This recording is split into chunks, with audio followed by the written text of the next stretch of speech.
लोकसभेतील काही खासदारांच्या एका निर्णयामुळे महाराष्ट्राच्या राजकारणात पुन्हा एकदा मोठं वादळ उठण्याची चिन्ह दिसत आहेत.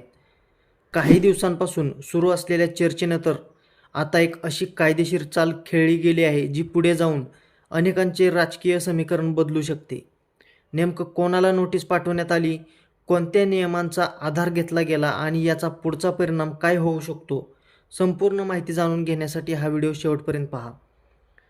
शिवसेना संसदीय पक्षाने लोकसभेतील 6 खासदारांना कायदेशीर नोटीस पाठवल्याची माहिती समोर आली आहे.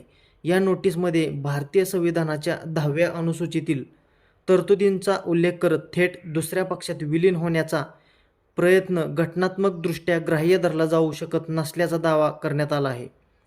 नोटीसमध्ये म्हटले आहे की लोकसभा निवडणुकीत ज्या पक्षाच्या तिकिटावर आणि ज्या चिन्हावर खासदार निवडून आले त्या मूळ पक्षाने कोणत्याही प्रकारच्या विलिनीकरणाला मान्यता दिलेली नाही.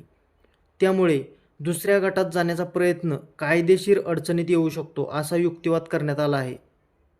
ही नोटीस लोकसभेतील शिवसेना संसदीय पक्षाचे नेते अरविंद सावंत यांच्या माध्यमातून पाठवण्यात आले असल्याचे सांगितले जात आहे.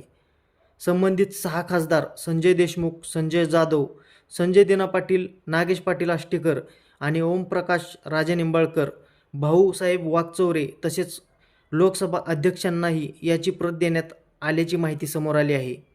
या घडामोडीमुळे महाराष्ट्रातील राजकारण पुन्हा एकदा तापण्याची शक्यता व्यक्त केली जात आहे. पुढे यावर संबंधित खासदारांनी भूमिका काय असेल, लोकसभा अध्यक्ष कोणता निर्णय घेतील आणि या प्रकरणाचा राजकीय परिणाम किती मोठा होईल, याकडे सर्वांचे लक्ष लागले आहे. या संपूर्ण प्रकरणाबद्दल तुमचं मत काय आहे? ही कार्यवाही योग्य वाटते का, की यामागे राजकीय रणनीती आहे? तुमचं मत कमेंटमध्ये नक्की लिहा. अशाच महत्त्वाच्या राजकीय घडामोडी आणि मोठ्या बातम्या सर्वात आधी पाहण्यासाठी आपल्या चॅनलला सबस्क्राईब करा आणि बेल आयकॉन दाबायला विसरू नका. धन्यवाद.